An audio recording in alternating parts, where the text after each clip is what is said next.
It's becoming more of a lost art.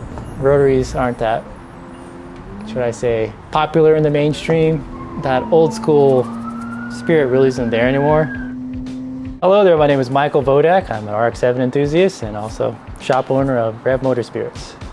Well, I've been in the rotary game since I was like 17, 18 years old. I had my first RX-7, it was an 89 GTU base model, fun car to drive. Ever since that moment hit, I've been stuck with rotaries since. I think it's the feel that the car gives you as you drive it. Also, like I took the learning on that car, my first RX-7, as a stepping stone to other RX-7s, even to the RX-8. So it was one thing that led to another, led to another, led to another. It's been a progressive and challenging learning process of, okay, this is a modern rotary, this is like older, has more computers, this has less computers. So it's like this constant juggling, balancing, like learning what they changed over time, which was great because get to experience what a modern rotary was like with a modern chassis and suspension, and then comparing it to the older rotaries where they're a little more, not as refined, but raw in terms of driving experience and feel.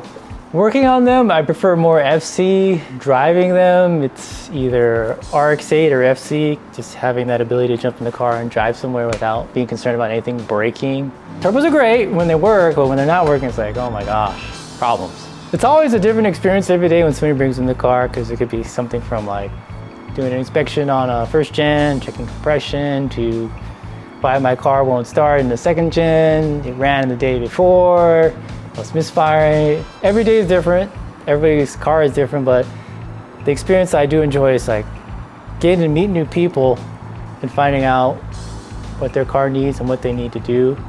It's having that personalized experience that I do enjoy. So now it's like another person I knew as a rotary, and he's passionate about it, and we're both passionate about our cars. Like, we can work together, we can fix it. I've always had that thought in the back of my mind when I was younger. I didn't have the actual guts to actually do it until an opportunity presented itself when I left Mazda a year ago. Years before, it's like I used to do a lot of side work on rotaries, FDs, FCs, some first gens, some RX-8s, small things like maintenance, compression checks, inspection of the car, stuff like that. And now my reputation has built up over time. It's like, why not? Just jump in and go for it. It's like, I have a passion for these cars. Like, I might as well just go for it and let whatever happens, happens. Just let my passion pull me through everything. It's been challenging for a year about working for myself, but it's also been rewarding at the same time. So it's this constant learning process of it's either I'm juggling appointments and work here, or now there's nothing this week. Hey, I could do my own car. It's just finding that balance of working on customers' cars and my own cars. It's somewhere in the middle. It's like I either get burnt out for doing too much work, or I'm working on my own car doing too much work, but not burning myself out. Communicating with the client, juggling when parts arrive, also same time juggling cars at the same time, who comes in, who stays, what stays on the rack, who's picking up the car the same day.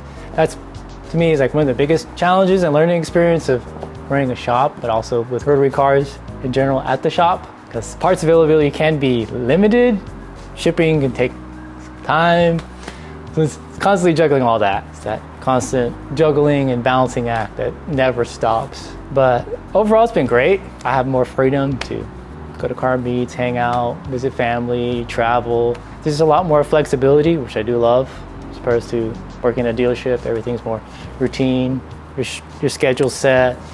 There's not really that much flexibility in terms of schedule. In my experience of like being over the years in the rotary community, looking from the outside as just like a rotary enthusiast, and looking in and like being on the inside, it's like I've seen a lot of shops go from like, we had quite a few years ago, like maybe 15, 20 years ago, and now it's nosedived down a lot.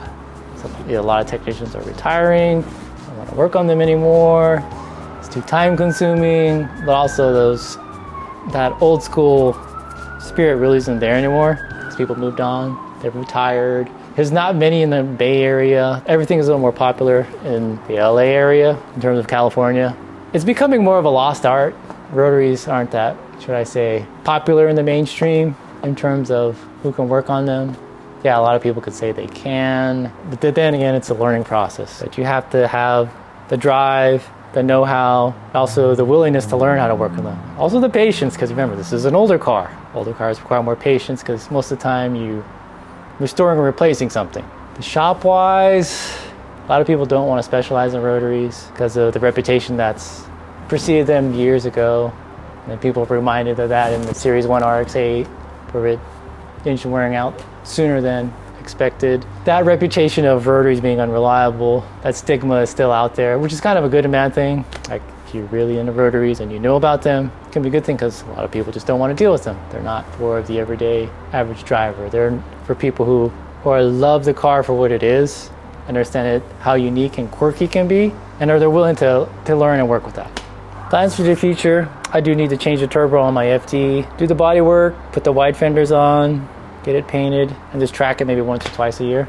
The RX-8 I know I can track, no problem. My Turbo FC and my NAFC I've tracked more than once, which is great. That lets you know that I built a car that's like thoroughly built through, even though it's relatively simple mods, it's track worthy. To me, that's like the top. Take your car that you built to track, survives. It's not the fastest thing out there, but it's fun. And to me, it's like, when I go to the track, my objective always, learn something about yourself, about the car, the track itself, and where you can improve on those points. So tracking is the way to go for me in the future. Any closing statements or thoughts you wanted to give? No, I don't, but other than thanking people that helped me along the way to get here, because I have a lot of people behind me pushing me, holding me up, propping me up. I thank them, like from the bottom of my heart, because I wouldn't be here without you guys. Also the Rotary community too. Wouldn't be a business. No, it wouldn't be a business. It wouldn't be a Rotary business.